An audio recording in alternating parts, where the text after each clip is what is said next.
Good morning ma'am. Good morning TDS class. Good morning ma'am. अभी हम थोड़ा सा 10 मिनट का एक ओवरव्यू ले लेते हैं जो हमने कर चुके हैं और आप लोगों की मेमोरी में रिलेट। ठीक है जी। तो हमने बात की थी टीसीएस। भाई टीसीएस में हमने बात की थी कि भाई हमारा जो टीडीएस है, पहले हम टीडीएस के बारे में बात कर लेते हैं। टीडीएस के हमने बारे में बात की कि भाई जब भी आपकी पेमेंट होती है तो आपका जिस सोर्स से आपको पेमेंट हो रही है वहां से आपका टीडीएस डिडक्ट कर लिया जाता है। टीडीएस डिडक्ट किया जाता है और पेमेंट किया जाता है कैसे? Eight the time of payment और क्रेडिटिंग द अकाउंट। जब भी आपको पेमेंट आई या फिर आपके अकाउंट में क्रेडिट हुआ है, आपकी लेजर में क्रेडिट हुआ है, उसी टाइम पर आपका टीडीएस डिडक्ट कर लिया जाता है। और जिस भी मंथ में आपका टीडीएस डिडक्ट किया गया है उसके अगले महीने की 7th को आपका डिपॉजिट कर दिया जाएगा। आपने ऑलरेडी मेरे साथ में स्टडी किया इसको। हमारे पास में 7 पेमेंट्स ऐसी होती हैं जो कि एक्चुअल पेमेंट के टाइम पर ही आपका टीडीएस डिडक्ट किया जाएगा। एक्चुअल पेमेंट पे ही। एक्चुअल पेमेंट में क्या है, जैसे आपकी सैलरी अगर क्रेडिट हुई है उसको फर्क नहीं पड़ता, जब पेमेंट होगी तभी ही उसका आपका टीडीएस डिडक्ट किया जाएगा। ईपीएफ डिविडेंड, ईपीएफ तो सैलरी के साथ ही कर ली जा सकती है क्योंकि 192 सेक्शन उसका होता है और 192 वहां पर होता है।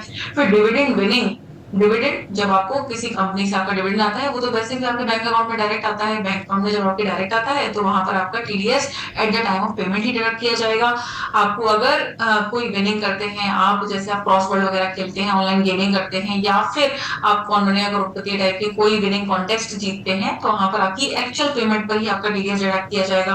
Maturity of life insurance policy. Compulsory acquisition of property. Compulsory acquisition of property जब हमने 194 आई किया था ना तो 194 आई वो था रेंट का। ठीक है। 194 आई आई भी स्पेसिफिक था। एक तो हमारा था रेंटिंग और प्लांट मशीनरी बिल्डिंग। फिर उसके बाद में हमने किया था कमर्शियल का, तो ये कंबाइंड था। रेसिडेंशियल का अलग, कमर्शियल का अलग था, रेसिडेंशियल का अलग था। फिर उसके बाद में हमने किया था composition on compulsory acquisition of property. ये मैंने आपको बताया नहीं था उस टाइम पे क्योंकि ये रेयर केस होता है, लेकिन आपको ये पता होना चाहिए कि at the time of payment ही हमारा उस टाइम पे टीडीएस डिडक्ट किया जाता है उस केस में भी। और withdrawal of from bank account. Withdrawal of bank account बहुत ही इंपॉर्टेंट है। सेक्शन 194 एन में आपका टीडीएस डिडक्ट होता है। और उसमें भी हमने ये बात की थी कि भाई आपका जो टीडीएस डिडक्ट होगा ना वो कब कब डिडक्ट होगा, जब आप 50 लाख से ज्यादा की वो करेंगे, विड्रॉल कर देंगे। 1 करोड़ से ज्यादा नॉर्मल केस में, 20 लाख से ज्यादा जब आपने आईटीआर पिछले 3 साल में किसी ना किसी एक में आप फॉल्ट कर गई हो, डिले फाइल किया है, तो आपको 20 लाख से ज्यादा, 20 लाख से ज्यादा का आप अकाउंट से विड्रॉ करते हो, कैश विड्रॉ करते हो, तो आपका टीडीएस डिडक्ट किया जाएगा। ठीक है। एक इंपॉर्टेंट ये पॉइंट था। दूसरा इंपॉर्टेंट ये पॉइंट था कि जो हमने कुछ कुछ तो रेट्स आपके साथ में डिस्कस किए थे और साथ में मैंने आपको एक लिस्ट भी शेयर कर दी थी जिसमें मैंने आपको जो हमारे रेगुलर लाइफ में, रेगुलर कॉर्पोरेट लाइफ में आपके जो टीडीएस डिडक्ट होते हैं फ्रॉम वन ऑर्गेनाइजेशन, तो उसके लिए from any organisation, any type of business organisation, जैसे हमारा 192 कंपल्सरी होता ही होता है आपका। 192 आई थी, 194 आई जिसमें रेंट की पेमेंट होती है, 194 जे जिसमें प्रोफेशनल सर्विसेज की पेमेंट होती है, 194 सी जिसमें कॉन्ट्रैक्ट सर्विसेज जो होती हैं जब हम 30,000 से ऊपर की पेमेंट करते हैं। और बाकी इनकी प्रीवियस जो पेमेंट्स हैं जो थ्रेशोल्ड को रीच करने के बाद जैसे ही पेमेंट्स जाते हैं तो वहां पर टीडीएस डिडक्ट किया जाता है। टीडीएस का रेट जो है 1%, 2%, 5%, 10% है। हमने आपके साथ अलग अलग शेयर भी किए थे, डिस्कस भी किए थे क्लास में। और मैंने आपको बताया था कि अगर हमारा जो डिडक्टिव है, वो डिडक्टिव मतलब जिसको हम पेमेंट कर रहे हैं, वो हमें अगर पेन नंबर अपना नहीं देता है, अगेन अगर हमारा जो डिडक्टिव है जिसको हम पेमेंट कर रहे हैं, हम कॉर्पोरेट है या कंपनी है जिसका हमारा टर्नओवर, या कोई ऐसी बिजनेस एंटिटी है जिसका टर्नओवर 1 CR से ऊपर है, या gross receipts in case of profession 50 lakh से ज्यादा है, इन दोनों केसेस में और साथ में कंपनी के केस में हमको क्या करना है, हमको जब भी हम उसको पेमेंट कर रहे हैं और वो हमें पेन नंबर नहीं देगा अपना, तो हमको क्या करना पड़ेगा, उसका जो टीडीएस रेट है वो 5% से 20% में कन्वर्ट हो जाएगा। तो मैम 20% क्या ये फ्लैट रेट है, इसमें सेस भी लगाना पड़ेगा? फ्लैट रेट है 20%। ठीक है। तो हमें ये करना जरूरी क्यों है, कंपनी ऐसा ना करे, बिजनेस एंटिटी ऐसा ना करे, तो क्या होगा, 30% ऑफ देयर एक्सपेंसेस डिसअलाउ हो जाएगा। ठीक है। फिर हमने बात की थी कि भाई हमने इंटरेस्ट की बात की थी 194 ए इसके बारे में हमने बहुत देर तक चर्चा की थी क्योंकि वहां पर आपका टीडीएस जो है वो बैंक अकाउंट या फिर आपके पोस्ट ऑफिस से डिडक्ट कर लिया जाता है 50,000। ये रिविजनरी क्लास है, इसमें हम कुछ भी ऐसा नहीं करेंगे जो आपने पहले ना किया है। ठीक है। तो आज हम पूरा का पूरा जितना हम कर चुके हैं लास्ट 6 क्लासेस में, हम उसको बहुत जल्दी जल्दी सब ब्रशअप कर रहे हैं। ठीक है, तो सब लोग फोकस करेंगे और मैं चाहती हूँ कि सब लोग इंटरेक्टिव भी हो जाए, तो और अच्छा रहेगा, आपके दिमाग में सारी चीजें वापस आ जाएंगी कि हाँ हमने ये सब करा है। ठीक है, अब हमने बात की कि हमने हमारे पास में जब डिविडेंड की पेमेंट होती है या फिर इंटरेस्ट की बात होती है, इंटरेस्ट अगर 40,000 नॉर्मल केस जैसे मेरे केस है, आपके केस है, अगर कोई 60 प्लस है तो उसके केस में क्या होगा, 50,000 से ऊपर की पेमेंट पर उनका टीडीएस डिडक्ट किया जाएगा। नॉर्मल इंटरेस्ट के अकाउंट में और आपके अकाउंट में इंटरेस्ट आ रहा है वो एक तो हमारे पास में हमको डिडक्शन भी मिलती है, वो अलग है। ठीक है, डिडक्शन मिलती है टीटीए टीटीडी की, भाई आपका 10,000 से इंटरेस्ट की ऊपर की पेमेंट है तो आपको टैक्स में आपको डिडक्शन मिल जाएगी, वो अलग है। टीडीएस अलग है, जब आपकी टीडीएस में पेमेंट हो रही है इंटरेस्ट की, तो वो वैसे भी आपकी 40,000 से ऊपर की होती है तो आपका टीडीएस कटता है, और वहां पर आपको 10,000 की इंटरेस्ट पे आपको वैसे नॉर्मल डिडक्शन मिलती है। ठीक है, ओल्ड रेजिम में आप अपनी आईटीआर फाइल करते हैं तब मैंने बस कनेक्ट किया और कुछ भी नया नहीं। फिर उसके बाद में ऑनलाइन गेमिंग के बारे में मैंने आपको बताया ही था कि 1% आपका टीडीएस कटता है eight the time of payment, जब आपको पेमेंट रिसीट होती है तो आपका 1% टीडीएस डिडक्ट हो जाता है।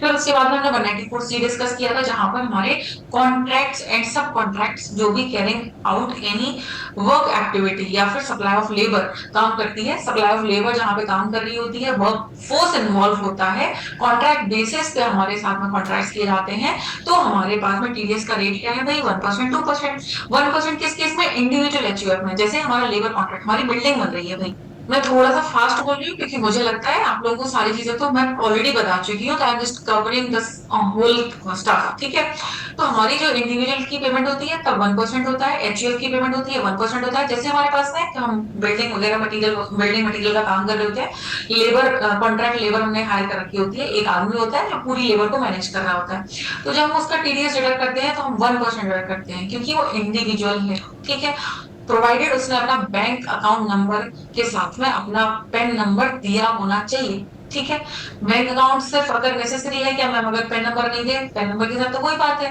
ना, कि भाई हमारा अगर वो पेन नंबर नहीं देगा तो हमको 20% काटना पड़ेगा, और अगर उसने बैंक अकाउंट नहीं दिया तो बैंक अकाउंट नहीं दिया तो भाई अगर आपकी 10,000 से ज्यादा की पेमेंट होती है तो आपकी एक्सपेंस वैसे भी डिसअलाउ होते हैं किसी भी कंपनी के, किसी भी कंपनी के बिजनेस एंटिटी के, तो आपने अगर 10,000 से ज्यादा की कैश पेमेंट कर रखी है तो आपका पूरा पूरा एक्सपेंस डिसअलाउ हो जाता है, और अगर आपने विदाउट पेइंग कर रखी है तो आपका 30% एक्सपेंस डिसअलाउ हो जाएगा, तो वो दोनों जगह मरते हैं, तो इसीलिए वो उस चीज का खास ख्याल रखते हैं। और अगर अगर वो इंडिविजुअल वर्क लेबर जो है, जो उनका सरदार है, वो नहीं पेन नंबर देता है तो वो 20% उसका टीडीएस काट देते हैं, अदरवाइज 1% तो कटते ही है।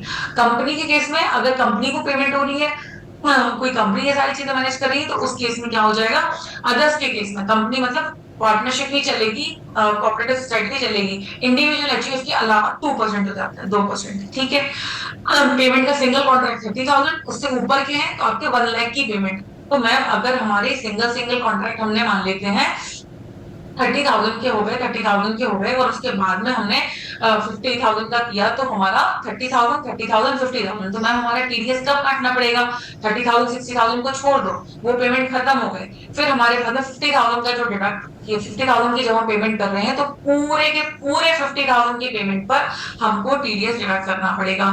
मैम क्या हम बाइफरकेट कर सकते हैं क्या, नहीं बाइफरकेट नहीं होता, आप इसको ऐसे भले ही कर सकते हो कि आप एक वाउचर ऐसा बनाओ, एक एंट्री ऐसी पास करो अपने लेजर में कि हाँ हमने 60,000 के पहले तो हमारी वो जीरो हो गई, और यहाँ पर हमने 40,000 के लिए अलग हमने इनवॉइस बना दिया, बाकी हमारे पास में जो रिमेनिंग बैलेंस है, ठीक है, उसके लिए 10,000, उसके लिए हमने अलग इनवॉइस बना दिया, तो 10,000 का जो इनवॉइस बनेगा उस पर आपको टीडीएस डिडक्ट करना पड़ेगा। ये समझाना है या फिर लिख के बताऊं? मैम एक बार समझा दीजिए। हाँ जी मैम, और एक बार आप लिख के बता दो। हम बस कवरेज पे जा रहे हैं, अभी हम 194 टी पर है। ठीक है, 194 सी, इसमें मैंने आपको बताया कि भाई आपकी 30,000 से ऊपर की पेमेंट होती है, 30,000 से ऊपर की जैसी पेमेंट होती है तो आपका टीडीएस आपको डिडक्ट करना पड़ता है। टीडीएस आपको डिडक्ट करना पड़ता है किस रेट से, at the rate 1% in case of individual and HUF. इसके बाद में अदर्स पे, ये इंडिविजुअल एचयूएफ का केस है, और अदर्स के लिए क्या केस है भाई, अदर्स के लिए 2% है। ये हमारा है 30,000 की इंडिविजुअल पेमेंट है, इंडिविजुअल पेमेंट एक पेमेंट, और पूरे साल में अगर आपने 1 लाख से ऊपर की पेमेंट करी है तो हमारा टीडीएस जाएगा इसी रेट से। ये हमारा लॉ कहता है, ठीक है। अब इसमें हमको एग्जाम्पल मैंने आपको अभी जो दिया वो ये दिया कि अगर आप एक लेबर कॉन्ट्रैक्टर को पेमेंट कर रहे हैं, आपने पहली पेमेंट करी, ठीक है, आपने पहली पेमेंट करी 30,000 की, चलो इस पर टीडीएस डिडक्ट होगा क्या? नहीं होगा। क्यों नहीं होगा? क्योंकि भाई इंडिविजुअल लिमिट जो है वो 30,000 की है, ये सिंगल पेमेंट की जो लिमिट है 30,000 की है, 30,000 से ऊपर पेमेंट ही नहीं किया है। सेकंड पेमेंट किया, फिर 30,000 का किया, अब टीडीएस डिडक्ट होगा क्या? नहीं होगा। क्यों नहीं होगा? अभी भी हमने जो कंबाइंड लिमिट है हमारी 1 लाख की, वो तो हमने रीच की ही नहीं। तो मैम अब इसके बाद में मान लेते हैं हमारी थर्ड पेमेंट जो होती है वो 50,000 की होती है, तो मैम अब इस पे टीडीएस डिडक्ट होगा क्या? हाँ होगा, ठीक है। तो क्या मैम ऐसे डिडक्ट होगा कि हमारा जो 40,000 है वो हम अलग कर लें, क्योंकि ये कंबाइंड मिलके 60,000 हो गया, और हमारी जो लिमिट है वो तो हमारे पास में 1 लाख की है, तो क्या हम इसको अलग कर लें और 10,000 पे टीडीएस डिडक्ट करें, या फिर पूरे के पूरे 50,000 पे हमारा टीडीएस डिडक्ट होगा? तो आंसर है कि पूरे के पूरे 50,000 पर आपको 1%, 2% एज द केस में भी अपना टीडीएस डिडक्ट करना पड़ेगा और पेमेंट करनी पड़ेगी। तो मैम इसके लिए क्या तरीका है? इसके लिए मैंने आपको बोला तरीका ये है कि आप 40,000 की अलग एंट्री बनाओ, 40,000 के लिए अलग अपने लेजर में एंट्री दो, और 10,000 के लिए सेम पार्टी को अलग एंट्री दो, ठीक है। अगर अलग अलग एंट्री दोगे तो इससे क्या होगा, इस अमाउंट पे जो लास्ट का 10,000 है, क्योंकि यहाँ पर 60,000 पे आपको करने की जरूरत नहीं है, वो इंडिविजुअल सिंगल पेमेंट थे, फिर 40,000 वो आपका 1 लाख की लिमिट तक आ गया, फिर आप 10,000 पे अलग से क्या कर सकते हो, इस पे टीडीएस डिडक्ट कर सकते हो 1%, 2% एट द केस में भी। मैम क्या ये अलाउड है? ये टैक्स प्लानिंग है, क्योंकि भाई आपको दूसरे का टीडीएस ज्यादा नहीं काटना है, क्योंकि भाई उसको अलग अपने को क्लेम करने में प्रॉब्लम होती है, या तो वो रिफंड लेगा या फिर आईटीआर में एडजस्ट होगा, है ना। तो भाई वो ठीक है, आपको अगर ऐसा करना है कि टीडीएस डिडक्ट नहीं करना है, या फिर हाँ जी यादव जी कुछ बोल रहे थे आप? यस मैम, एक्चुअली अभी जो टीडीएस एडवांस पेमेंट रहता है, जैसे 30,000 का कोई एक वेंडर है और वो इनवॉइसेज मुझे 30,000 का स्टार्टिंग में ही दिया, मान लीजिए सपोर्टर की प्रोफेशनल सर्विस के लिए है, वो मेरे को 30,000 का एक इनवॉइस दिया, मैं उस इनवॉइस पे टीडीएस 30% मेन टाइम भी फर्स्ट पेमेंट पे भी तो काट सकता हूँ ना मैडम? हाँ बिल्कुल काट सकते हो, वो आपकी मर्जी है। ये तो देखो आपकी एक होती है कंपनी पॉलिसी, कंपनी या फिर ये बोल दीजिए आपकी बिजनेस पॉलिसी, आपकी बिजनेस पॉलिसी है भाई। आप एज एन अकाउंटेंट इतनी सारी चीजें याद नहीं रख सकते, वही सही बात है, इतनी सारी चीजें कोई अकाउंटेंट याद नहीं रखता। उनकी तो कंपनी की पॉलिसी है, जब भी हम पेमेंट करेंगे हम टीडीएस डिडक्ट करेंगे। हेलो राइट मैम, मतलब मैं ये बोल रहा था कि मान लीजिए जो 30 आप बोल रहे हो फिर 50 बोल रहे हो, तो मुझे पूरा याद रखने पड़ेगा प्रीवियस बिल भी कि उसका देखिए मैं विजय जी ऐसा है, मैंने आपको बताया कि ये यहाँ से क्या है, आपको ये मैंने ऐसा क्यों बताया, ये ऐसा इसलिए बताया क्योंकि यहाँ पर आपके पास है पीनल कॉन्सिक्वेंसेस है। तो मेरे से अगर मैं ऐसे बोलूंगी कि आपको टीडीएस डिडक्ट करना है, तो आप बोलोगे मैम कहाँ तक नहीं करना है, कहाँ पे हमको पेनल्टी लगेगी, कहाँ पर हमको इंटरेस्ट लगेगा। तो इसीलिए मैं पहले से आपको ये बता रही हूँ कि देखो as per income tax act तो हमारे पास में ये प्रोविजन है, as per income tax act आपको इस चीज को फॉलो करना है। अगर आप इसको फॉलो नहीं करते हो तो आपके पास में क्या होगा, आपके पास में इंटरेस्ट लगेगा 1.5% per month, part of the month के हिसाब से 1.5% आपका जो भी टैक्स बनेगा उस पर। तो आपको इतना ज्यादा स्ट्रगल क्यों झेलना है? आप तो सीधे सीधे ये नॉर्मल कंपनी की पॉलिसी है, बिजनेस की हमारी पॉलिसी है भाई, जब भी पेमेंट होती है तो हम क्या करते हैं, हम टीडीएस ऑलरेडी डिडक्ट करते हैं। हमको सिर्फ इतना याद रखने का, अकाउंटेंट के पास में इतना ब्रेन होता है भाई कि हम 194C में 1% या 2% डिडक्ट करना है, हमको इतना याद रहेगा, हमको इससे ज्यादा याद नहीं रहेगा। हमारे 194J आप बोल रहे हो प्रोफेशनल सर्विसेज में हमारा 10% हमको टीडीएस डिडक्ट करना है, हमको इतना ही याद रहता है। अब उन्होंने अपने प्रोफेशनल जिसको अपने सीए को पेमेंट करा 10,000 का किया, आपने 1,000 का टीडीएस डिडक्ट कर लिया और रिमेनिंग 9,000 का पेमेंट कर दिया, तो क्या ये गलत हो गया? नहीं, ये गलत नहीं है। आपकी ये भैया बिजनेस पॉलिसी है कि हमारे यहाँ से तो टीडीएस डिडक्ट होता है, आप कितने की भी पेमेंट करो आप कर सकते हो, लेकिन लॉ ये कहता है कि अगर आप 30,000 से ऊपर की पेमेंट करते हो तो आपको करना ही करना है, अगर आपने नहीं किया तो आपको इंटरेस्ट लगेगा। विजय जी सुना? यस यस, ठीक है। तो मुझे आपको ये बताना जरूरी है, इसीलिए क्योंकि जब आपने जैसे मान लीजिए आपने चालान बनाया, ठीक है, आपने चालान बनाया और उसके बाद बोला कि मैम मेरे से तो ये चालान गलत बन गया। अब तो आपका चालान जितना गलत बन गया उसमें किस गलती पे आपको सजा है बस वो बता रही हूँ मैं। इसीलिए आपको पहले पूरा लॉ बताना जरूरी है, ठीक है। चलिए आगे बढ़ते हैं। हमने ये बात कर ली कि हाँ चीजें यहाँ ऐसे ऐसे होता है। अब यहाँ पर कौन सी जो मैं बोलूंगी कौन सी पॉपुलर पेमेंट्स हैं जो कोई बिजनेस करता है 194 सी की। पहले 194 सी की बात कर लेते हैं। तो भाई एडवर्टाइजमेंट की पेमेंट, वर्क कॉन्ट्रैक्ट की पेमेंट, ठीक है, कैरेज ये ट्रांसपोर्ट की पेमेंट यहाँ पर, फिर उसके बाद में केटरिंग की पेमेंट, केटरिंग की पेमेंट और सप्लाई, स्पेसिफिक सप्लाई की पेमेंट। स्पेसिफिक सप्लाई क्या होता है मैम? जैसे आपने बोला कि मुझे ये नहीं ये कर दो, आप मेरे लिए ये वाला काम कर दो, यहाँ से वहां से सामान ले आओ, कस्टमाइज कर दो, फिर मेरे लिए ये ऐसे ऐसे बना देना, ठीक है। तो ये क्या है? स्पेसिफिक सप्लाई है। इस तरीके से इसको इसका टर्म जो है इस तरीके से बनाया गया है। बाकी लेमन लैंग्वेज में ऐसी है कि आपने जो बोला है हमने वो किया है, तो वो एक तरीके से कॉन्ट्रेक्चुअल हो गया कि आपके इंस्ट्रक्शंस पे हम काम कर रहे हैं। तो जब आप पेमेंट करेंगे तो उस हिसाब से 194 सी में हमारा टीडीएस डिडक्ट हो जाएगा, ठीक है। फिर उसके बाद में इंश्योरेंस। अब हमने पिछले क्लासेस में जो बात की थी, हमने छोटे छोटे सेक्शंस को छोड़ दिया था, लेकिन आपको नोट्स में तो मैंने वो दिए थे। कौन से थे मैम? वो इंश्योरेंस कमीशन वाले। इंश्योरेंस कमीशन में 2% का टीडीएस डिडक्ट होता है, ऑल्दो अब जो है वो 10% का भी होता है, अब हो गया है, पहले 2% का होता था। यहाँ पे अच्छा, मैंने जो सेक्शन कवर किए थे वो 192 ये हमारा सैलरी का हो गया था, फिर 192 ए जो था वो ईपीएफ का हो गया था, फिर उसके बाद में 194 ए ये इंटरेस्ट का हो गया था, फिर 194 टी जो कॉन्ट्रैक्चुअल पेमेंट्स का हो गया था। मैम ये सेक्शन नंबर याद रखना जरूरी है, हाँ ठीक है। हाँ, इसलिए मैंने इसलिए आपको लिस्ट दी थी कि भाई आप लोग याद कीजिए, आप अकाउंटेंट हैं, आपको सब याद रहना चाहिए। ये रेगुलर आपके रेगुलर में यूज में आने वाले हैं, इसीलिए आपको याद होना चाहिए। बाकी सारे तो बहुत लंबी लिस्ट है, इतने याद नहीं होते, वो भी याद नहीं। हाँ शिवानंद बात कर रहा हूँ। हाँ शिवानंद जी बोलिए, मैं सुन रही हूँ आपको। अगर कोई सेल्स पर्सन है, सेल्स सेल्स पर्सन पर्सन है, ओके। सैलरी के अलावा सॉरी जो उनका टर्नओवर टर्नओवर बोल रहा हूँ, कमीशन होगा उनका, हाँ आगे। कमीशन दिया जाता है या फिर उन्हें एक अलग से अमाउंट दी जाती है। अलग से अमाउंट मतलब बोनस, ठीक है। बोनस कहें या फिर उसको कुछ और भी बोलते हैं, मुझे नाम ध्यान नहीं आ रहा है। इंसेंटिव। तो इंसेंटिव क्या टीडीएस काटना कंपलसरी है? जो आपका इंटेंसिव और बोनस होगा वो सैलरी में इंक्लूडेड होता है सर। यहाँ पे दोनों पे मिला के 192 में ही पेमेंट होगी आपकी।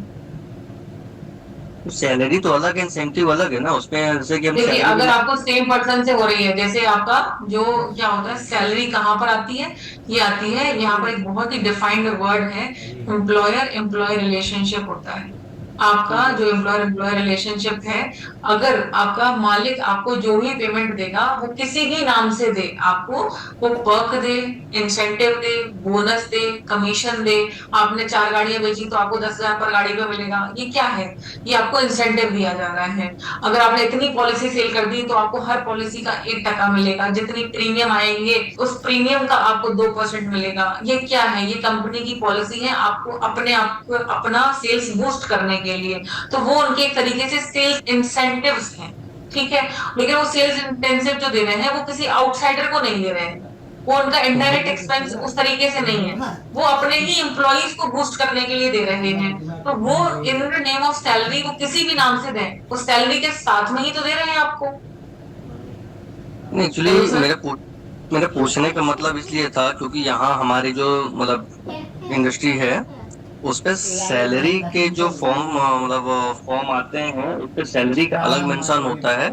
इंसेंटिव वो कभी भी दे देते हैं किसी भी टाइम पे, और उसको जो अमाउंट होती है वो इंसेंटिव का अमाउंट मतलब 2 लाख 3 लाख 4 लाख तक होता है। ठीक है। सैलरी के फॉर्मेट में कहीं पे भी मेंशन नहीं होता है। तो वो इसीलिए करते होंगे क्योंकि उनको ना इस चीज को शो नहीं करना है अपनी बुक्स में कि वो अपने एम्प्लॉइज को दे रहे हैं। ऐसा हो सकता है, देखिए मैंने आपको बोला कि हर कंपनी की हर अपनी बिजनेस पॉलिसी होती है, वो उसको मेंटेन करते हैं। क्योंकि अगर वो आज आपको सैलरी के साथ देने लगे, सैलरी के साथ में उन्होंने इंक्लूसिव कर दिया, तो कल के दिन आप हक से मांगने लगोगे, है ना। तो वो इसलिए वो ऐसा करते हैं कि आप सैलरी को अलग रखते हैं, फिर साथ में वो इंसेंटिव को अलग रखते हैं कि भाई आपने ये अलग से काम किया है इसीलिए आपको ये मिला है। सैलरी तो आपकी ये है ही। अब आप बोलो कि मैम ये इन्होंने अलग दिया है, ये उन्होंने अलग दिया है, ये उनकी कंपनी की पॉलिसी है। आप जब अपनी आईटीआर भरेंगे सर, जब आप इनकम टैक्स रिटर्न भरेंगे, तो क्या आप इसको अलग करेंगे, इसको अलग करेंगे? नहीं, आपको इन दोनों को साथ में मिला के शो करना पड़ेगा। आपकी जो आईटीआर जाएगी वो आईटीआर 1 जाएगी, क्योंकि आपकी जो आपका एम्प्लॉयर है वहीं से आपको पेमेंट आ रही है, आपको कहीं और से नहीं आ रही है। ओके। जैसे मान लेते हैं आप एम्प्लॉयर हैं, मैं एम्प्लॉय हूँ, ठीक है। आपका पर्सपेक्टिव है, आप मुझे पेमेंट करेंगे, तो आपने बोला कि मैं सैलरी दे रहा हूँ, ठीक है भाई। आपने मुझे सैलरी दी, आपने मुझे 1 लाख की सैलरी दी, जो आप 1 लाख की सैलरी दे रहे हो उसमें 192 के अंदर आप मेरा टीडीएस डिडक्ट कर रहे हो, आपने मुझे नेट पेमेंट कर दी, खत्म हो गया मैटर। फिर आपने बोला कि अरे हमारे पास में कंपनी की नई पॉलिसी आई है, कंपनी मतलब आपकी ऑर्गेनाइजेशन की पॉलिसी है, आप ही डायरेक्टरशिप में हो या आपने जो भी आपकी बिजनेस ऑर्गेनाइजेशन है, आपने बोला इंसेंटिव मिलेगा। आप बोलते हो कि आप पॉलिसीज बेचो, अगर आप पॉलिसी बेचोगे तो आपको हर पॉलिसी पे पहले तो 1000 रुपए रजिस्ट्रेशन के लिए आपको आपने जो कलेक्शन किया है उसको मिलेंगे। फिर अगर वो पेमेंट करता है प्रीमियम की तो 1% ऑन प्रीमियम पेड ये भी मिलेगा, ठीक है। आपने ये पॉलिसी बताई है मुझे, ठीक है भाई। तो अगर मुझे आप जब भी मैं जितना भी आपके लिए वर्क करूंगी तो मैं ये सोचूंगी कि मुझे ये एडिशनल बेनिफिट मिल रहा है, इंसेंटिव है मेरे लिए। तो मैं जब भी ऐसे काम करूंगी और मुझे मेरा कलेक्टिव मान लेते हैं मैंने 20 पॉलिसी बेची तो मेरा 20,000 ये हो गया, और जितना भी प्रीमियम आया, जितना भी प्रीमियम आएगा उसका ज्यादा अमाउंट होगा, तो मान के चलते हैं ये 70,000 ये हो गया। तो कुल मिला के मेरा 90,000 का पेमेंट ये बन गया साल भर का, और 12 लाख का पेमेंट तो मुझे यहाँ पे मिल ही रहा था। तो ये 90,000 का जो पेमेंट है उसका क्या, सुनिए, आप एम्प्लॉयर हैं, आपके पॉइंट ऑफ व्यू से क्या है, ये आपका एक्स्ट्रा एक्सपेंस है, ठीक है। एक्स्ट्रा एक्सपेंस है, क्यों है? क्योंकि आपने अपनी सेल्स बूस्ट करी है, तो ये आपका सेल्स एक्सपेंस है। और ये जो आपने मुझे सैलरी दी है वो आपका सैलरी का एक्सपेंस है, जी हाँ, ठीक है। जब आप मुझे सैलरी देंगे 192 में आप टीडीएस डिडक्ट करेंगे, जब आप सेल्स इंसेंटिव देंगे तो वो है तो सैलरी ही, क्योंकि आप मेरे को ही दे रहे हो, मेरा और आपका जो रिलेशन है वो मालिक और एम्प्लॉय का है, तो वहां पर वो है तो सैलरी ही, लेकिन अलग फॉर्म में दी गई है, वो फ्लक्चुएटिंग है, परमानेंट नहीं है, फिक्स नहीं है, ठीक है।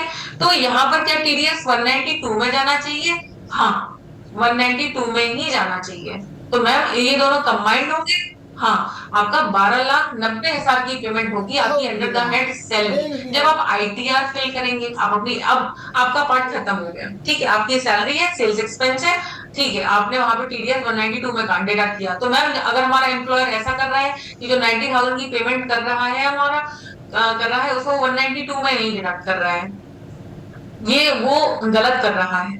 इसीलिए क्योंकि होना तो वो एक ही पर्सन को दे रहा है, एज एन इंसेंटिव दे रहा है, तो 192 में ही डिडक्ट होना चाहिए।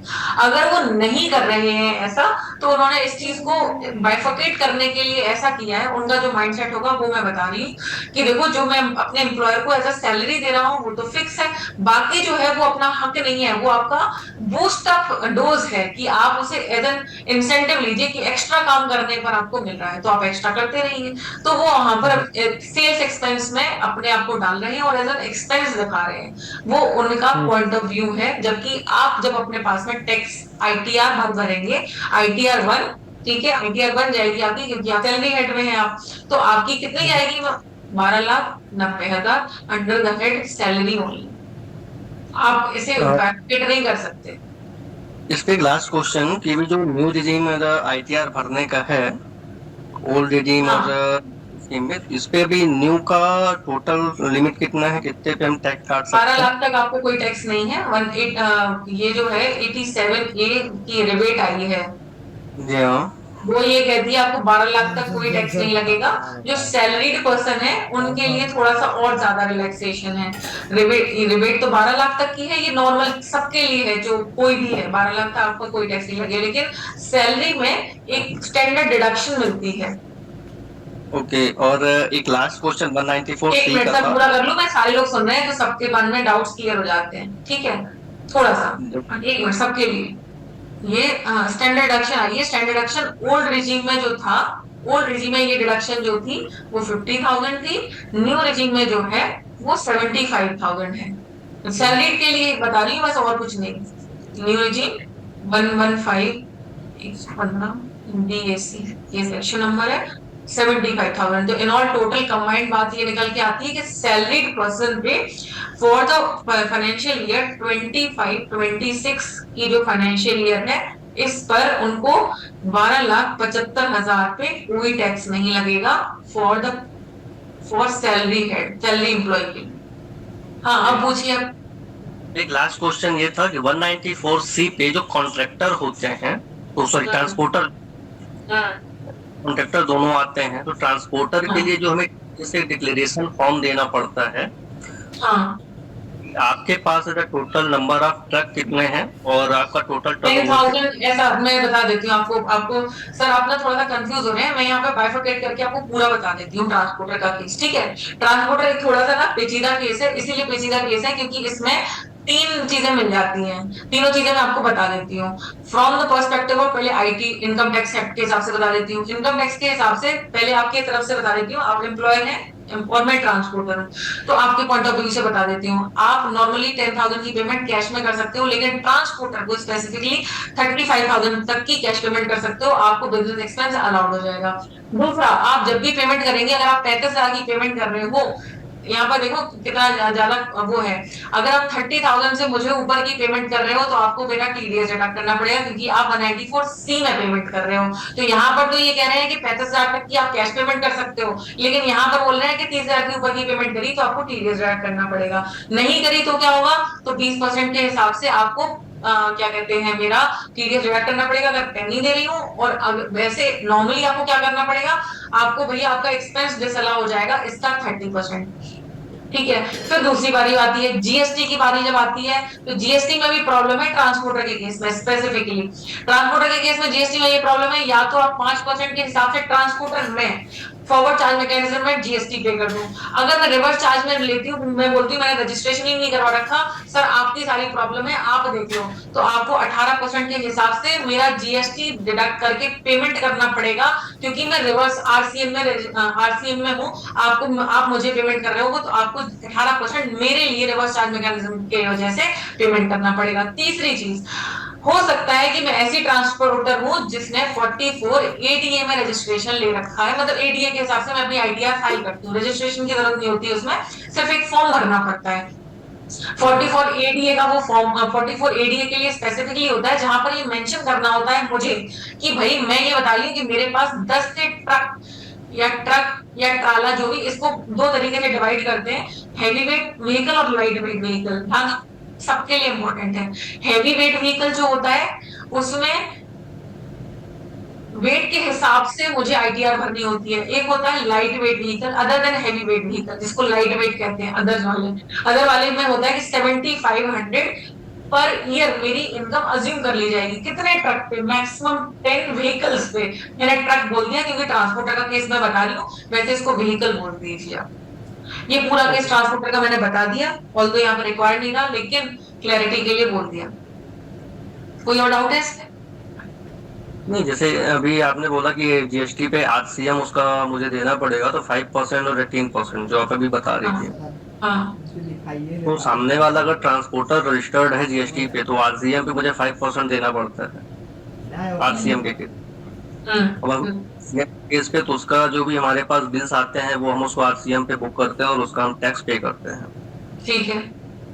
अब दूसरी चीज आज टीडीएस के उसमें देखें तो सामने वाले को एक डिक्लेरेशन फॉर्म देते हैं कि आपके पास नंबर ऑफ ट्रक जो है वो 10 से ऊपर है, और आप एक अदर ट्रांसपोर्टर जो है, आपकी जो एनुअल इनकम टर्नओवर है, हाँ, वो क्या है, वो मेंशन होती है उस डिक्लेरेशन फॉर्म पे। उससे देखिए, अब टीडीएस के केस में आपकी डिक्लेरेशन का कोई लेना देना नहीं है ट्रांसपोर्टर के लिए, टीडीएस तो डायरेक्ट होगा ही होगा। ट्रांसपोर्टर के लिए हाँ, मतलब उसके पास 30,000 से ऊपर की पेमेंट है या 1 लाख से पूरे साल भर से ऊपर की पेमेंट है, तो वहां पर जो टीडीएस का उसके ये इसके कितने व्हीकल हैं और कितना टर्नओवर है, इससे उसका कोई लेना देना नहीं। लेकिन जहाँ तक ये रहता है कि ट्रांसपोर्टर अगर रजिस्टर्ड है, क्योंकि कई बार ऐसा होता है कि अगर हम एक जीएसटी में होता है, मैंने आपको बोला वो जीएसटी में होता है पहला, और दूसरा वो खुद जब आईटीआर फाइल कर रहा है तो 44 एडीए की वजह से उसका personal income point of view से होता है। आप जो कि एम्प्लॉयर है, जो आप अपनी फैक्ट्री चला रहे हैं, आपके पॉइंट ऑफ व्यू से आपको कोई फर्क नहीं पड़ता कि वो कौन सी उसमें रजिस्टर्ड है और उसको वो अपना कौन सा फॉर्म दिखा रहा है, आपको तो टीडीएस डिडक्ट करना ही है उसका। कई बार ऐसा होता ना मैम कि हमारे पास हम ट्रांसपोर्टर रजिस्टर्ड बट हमारे पास नंबर ऑफ ट्रक बहुत ज्यादा नहीं है, तो हम मार्केट से जो भी एक ट्रक दो ट्रक के ऑनर हैं हम उनसे मार्केट उठाते हैं और हम काम करवाते हैं। अच्छा, उनको हम दे तो देते हैं 1% उनका टीडीएस डिडक्ट कर लीजिए ना, उसका पैन नंबर लेके बस। बट हमने क्या है कि क्योंकि हमने कमीशन बेस पे लिया है, क्योंकि हम कमीशन बेस उनसे ले रहे हैं, ठीक है। तो उस पे हमको डिक्लेरेशन जरूरी है या नहीं है, बस ये जानना है। नहीं, फिर से बोलिए, आपने कमीशन बेस पे लिया है ट्रक, फिर क्या किया? मैं एक ट्रांसपोर्टर, मेरे पास नंबर ऑफ ट्रक जो है वो 4 है। ठीक है, 4 है। अब मैंने किसी के पास एक ट्रक है, किसी के पास 2 ट्रक है, किसी के पास 3 ट्रक है। ठीक है। मैं उन लोगों को बोला कि भाई आप मेरे पास ट्रक लगवाओ, मैं आपको काम दूंगा, आप पैसे ले लो। ठीक है। तो मैंने उनके ट्रक लिए, सामने वाले से मैंने काम लिया और मैंने जिनसे ट्रक लिए थे उनको पेमेंट कर दिया। ठीक तो है। जब मेरे नंबर ऑफ ट्रक मेरे ज्यादा थे तो मेरे पास उसके पर्सनली 4 थे और मैंने किसी से 2, किसी से 3, किसी से 6 ऐसे मैंने लिए। तो जब समझ मेरे गई मैं, आप डिटेल में मत जाओ, मैं समझ गई, आप बोलते जाओ। हाँ, तो उस कंडीशन पे आप अगर जब मेरे से पेमेंट कर रहे हैं तो आप बोल रहे हैं कि जब मैं छोटे कॉन्ट्रैक्ट, मैंने तो पूरी पेमेंट ले ली है, मैं उनको पेमेंट कर रहा हूँ रिमेनिंग पार्टीज को, तो उन पे तो टीडीएस का वो नहीं होना चाहिए, ऐसा? कंपनी से तो मैं अच्छी खासी इनकम ले रहा हूँ, क्योंकि आप बोल रहे हैं कि 35 अगर मैं पेमेंट कर रही हूँ मंथली या फिर कर रहा हूँ तो 35 पे तो टीडीएस डिडक्ट होगा। ठीक है। अब 35 से तो मैं ज्यादा इनकम ले रहा हूँ, बट मेरे पास ज्यादा है नहीं, हमारा ट्रक की तो वो तो ज्यादा तो है नहीं, बट इनकम पे जो है तो मेरे पास तो इनकम अच्छी खासी आ रही है, वो मैं आपसे ले रहा हूँ, अरे एक कंपनी ले रहा हूँ। अब चलो मैं आपको शॉर्टकट में बताती हूँ, आपको इतना केस बताने की जरूरत नहीं थी, फिर भी मैं आपको बता देती हूँ, आपको क्वेश्चन आप शॉर्ट भी कर सकते थे, कोई बात नहीं। देखिए ऐसा है कि आपने अपने पीछे क्या कर रखा है, उससे कंपनी को, बिजनेस एंटिटी को कोई फर्क नहीं पड़ता, आप उनका कौन सा काम कर रहे हो। नेचर ऑफ एक्सपेंस कंपनी का क्या है? नेचर ऑफ एक्सपेंस कंपनी का ये है कि भाई आपने ट्रांसपोर्टेशन सर्विसेज उसको प्रोवाइड की, यही है,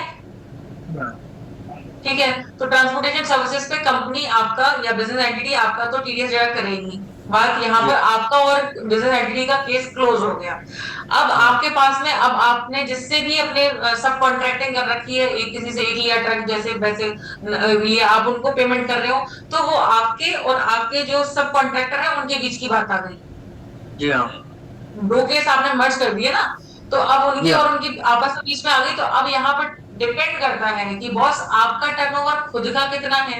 खुद का मतलब कि क्या आप 1 करोड़ से ऊपर के टर्नओवर के मालिक हैं क्या? अगर आप 1 करोड़ से ऊपर के टर्नओवर के मालिक हैं तभी आपको टीडीएस डिडक्ट करना है। जी हाँ, अगर आपका 1 करोड़ से ऊपर का नहीं, आपकी अच्छी खासी इनकम हो गई, उससे कोई फर्क नहीं पड़ता, इनकम को छोड़ो, आप टर्नओवर पे आओ। आपका जो रजिस्टर्ड टर्नओवर है, if it is more than 1 crore तो फिर आपको उनका टीडीएस डिडक्ट करना है। अगर आपका मोर देन 1 करोड़ टर्नओवर नहीं है तो आपको उनका टीडीएस डिडक्ट नहीं करना है, ठीक है? हाँ जी, विजय जी पूछिए।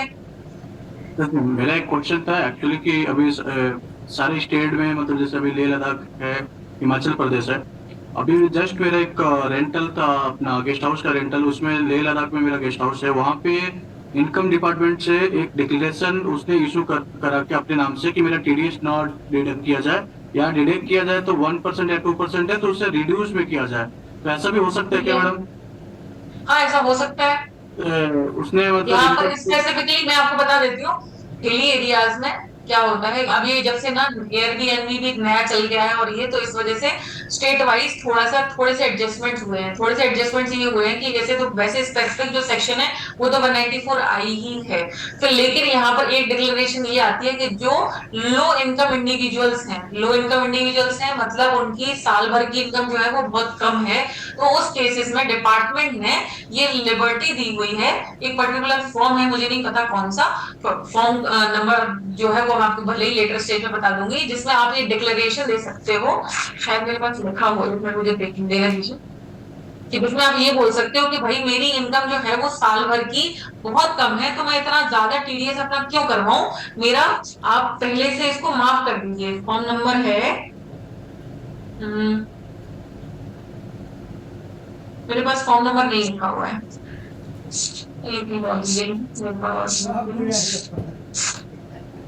क्योंकि ऐसा होता है कि ऐसा ये सैलरी के केस में भी है, जिसका सिर्फ प्रोविडेंट फंड से पैसा आ रहा है, उसकी सैलरी नहीं आ रही, तो अब वो बंदा जो है वो बोल रहा है कि भाई मेरा आप बार बार टीडीएस डिडक्ट कर रहे हो, मैं आईटीआर फाइल करता हूँ, मैं कभी क्लेम कर पाता हूँ, कभी नहीं कर पाता हूँ, क्योंकि 2 साल से पहले का तो आप क्लेम ही नहीं लेने देते।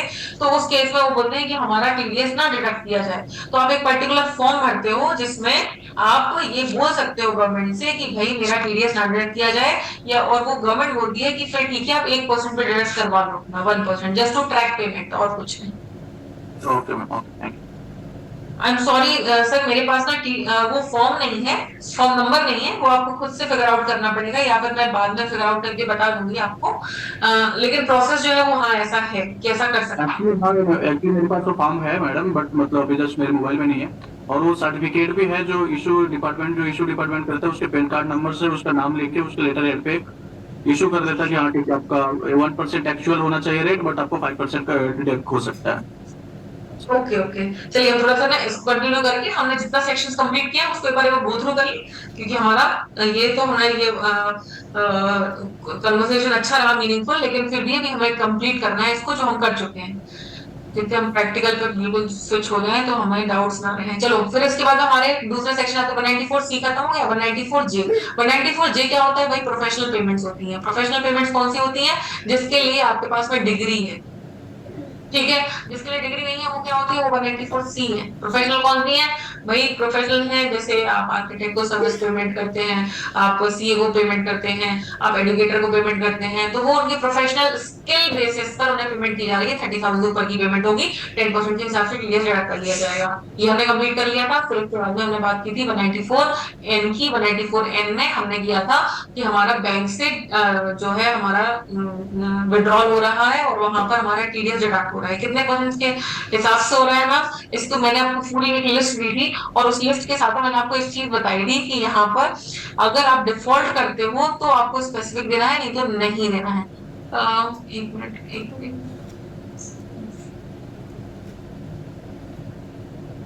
इसके साथ में हमने किया था 194O, 194Q, ये हमने किए नहीं थे ये वाले सेक्शंस, लेकिन ये मैं आपको बता रही हूँ।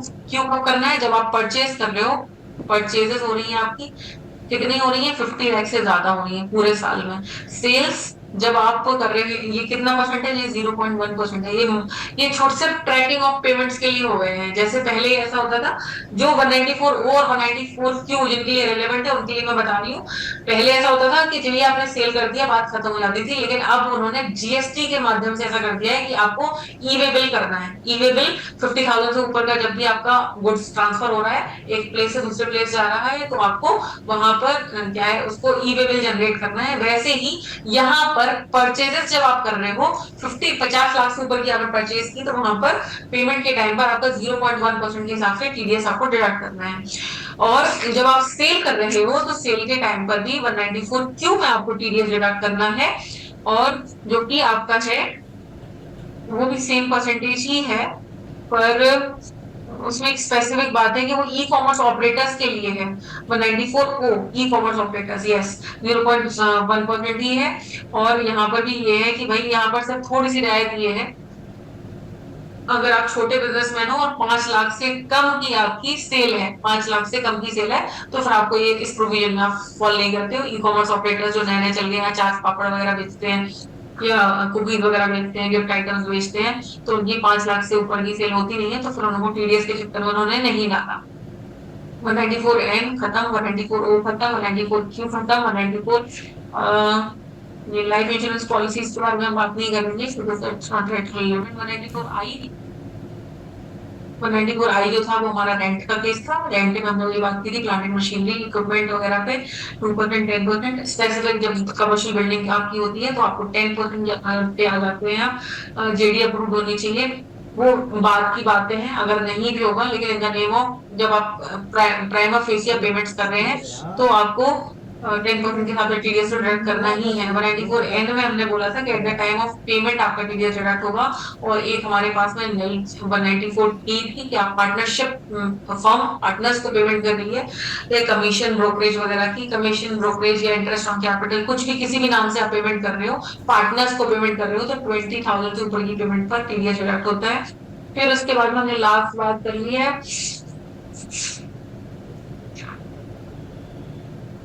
फॉर्म पार्टनर को 10% लिए कि सैलरी कमीशन बोनस ब्रोकरेज कुछ भी पेमेंट कर दिया, ठीक है।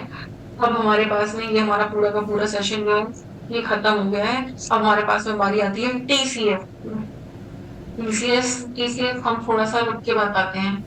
टीसीएस वोट कलेक्शन की जो मोस्ट पॉपुलर टीसीएस है वो तो गाड़ी खरीदने पर ही है, बाकी सब तो ऐसे ही है। हाँ ठीक है, ठीक है जी। हमारा यहाँ पर पूरा का पूरा सेशन जो है जितना हमने कर चुके हैं वो एक बार हमने वो क्वेश्चन रिवाइज कर लिया जो हमारा लॉ रिलेटेड था। अब हम प्रैक्टिकल रिलेटेड जो क्वेश्चन है उसको रिवाइज कर रहे हैं, ठीक है। मैंने आपको 3 फॉर्म्स बोले थे, 3 फॉर्म्स, ठीक है। एक तो मैंने बोला था आपका चालान नंबर 208 है, वो डायरेक्ट टैक्स के लिए भी है, डायरेक्ट टैक्स एडवांस टैक्स के लिए, मतलब एडवांस टैक्स जब आप पेमेंट कर रहे हो उसके लिए। आप टीडीएस की जब पेमेंट करते हो तो सेपरेट सेक्शन के लिए सेपरेट चालान होता है। मैम क्या मतलब, इसका मतलब ये है कि अगर आपने कॉन्ट्रैक्टर को पेमेंट किया है ना, तो अगर आपने कॉन्ट्रैक्टर्स को पेमेंट किया है, जैसे आपने लेबर वर्क कॉन्ट्रैक्ट को भी पेमेंट किया है, साथ में आपने एडवर्टाइजमेंट वाले को भी पेमेंट किया है जिससे आपने होर्डिंग वगैरह बनवाए, फिर आपने क्या किया वहां पर ह्यूज परचेजेस करी है, तो वहां पर आपने 194 क्यों में टीडीएस डिडक्ट किया है, 194 ओ में टीडीएस डिडक्ट किया है। तो क्या करेंगे हम, सेपरेट चलान सेपरेट सेक्शन के लिए। तो एडवर्टाइजमेंट वाले और वर्क कॉन्ट्रैक्ट वाले तो एक ही में चले जाएंगे, लेकिन सेल परचेज वाले जो होंगे वो अलग अलग चलान में जाएंगे। क्यों ऐसा होगा, क्योंकि हमारे पास में इनकम टैक्स पोर्टल पे जो फैसिलिटी है वो कहती है कि जो हमारे एक्सपेंसेस होंगे उसमें जब थ्रेशोल्ड लिमिट अलग है, ध्यान से सुनिएगा, जब हमारी थ्रेशोल्ड लिमिट अलग अलग है तो चालान भी अलग अलग होने चाहिए, ठीक है। तो इसीलिए सारे चालान अलग अलग जाते हैं। जो हमारे पास मैंने आपको पिछली क्लास में फॉर्म्स शेयर किए थे, 24Q और 26Q दोनों शेयर किए थे, एक सैलरी के लिए है, एक अदर सैलरी के लिए है।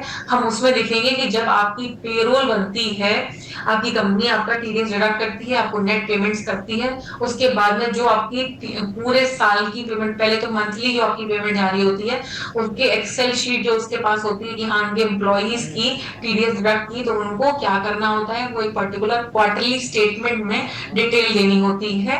वो 24Q में वो पूरी डिटेल जाती है जिसमें आपके एम्प्लॉय की डिटेल, जैसे एम्प्लॉय का नाम, उसका पैन नंबर, उनको कितनी पेमेंट दे रहे हो, कितना टीडीएस डिडक्ट कर रहे हो, कौन से मंथ का है, वो पूरी डिटेल जाती है, ठीक है।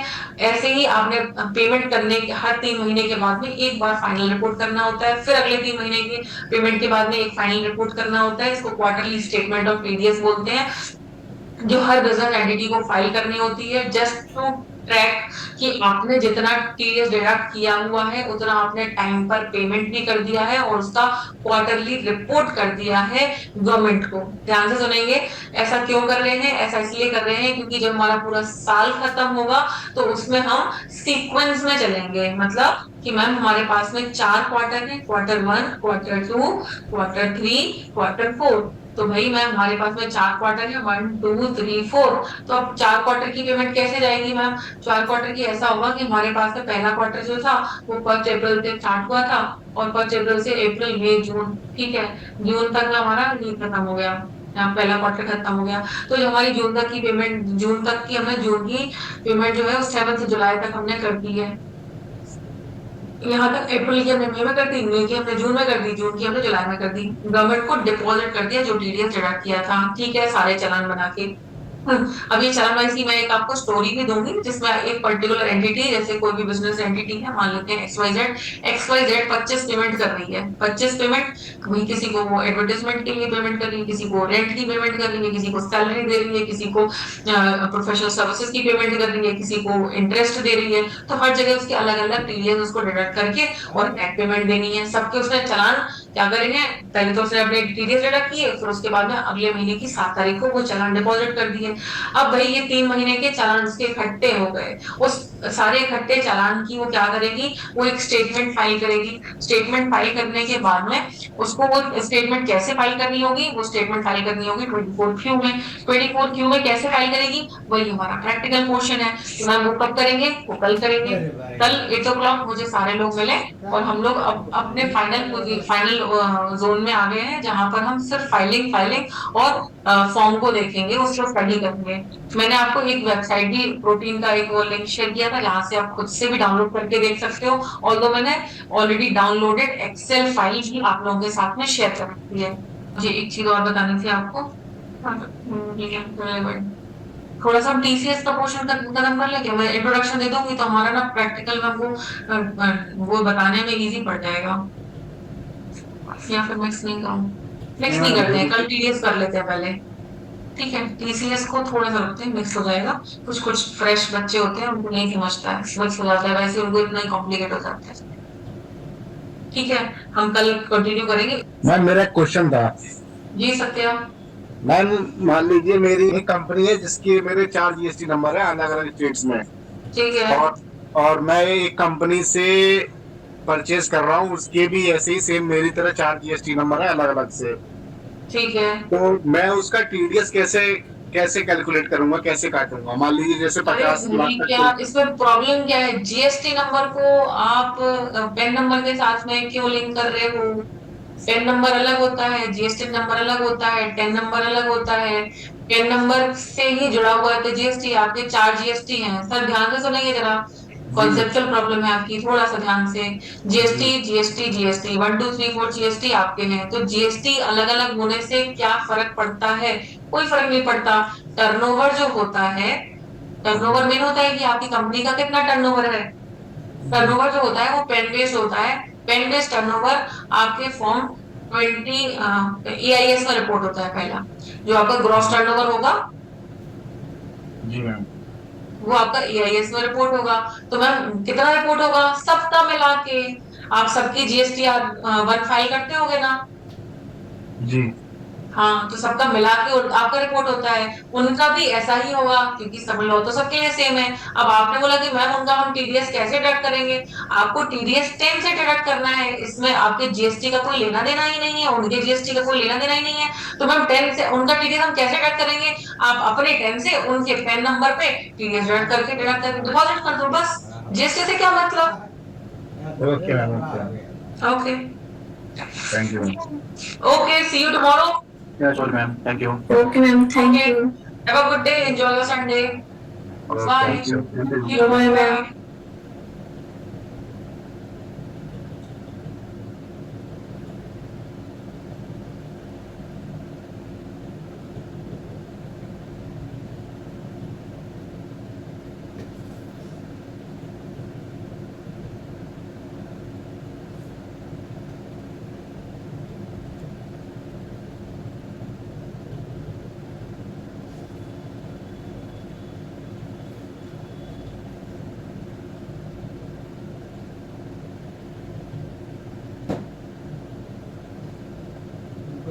हमको वैसे कष्ट हो पता है, ठीक है।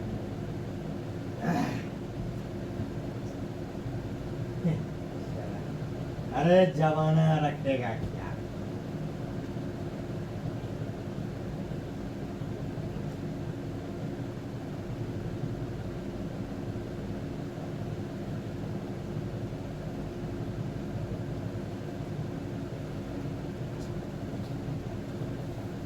हीरे पर गाई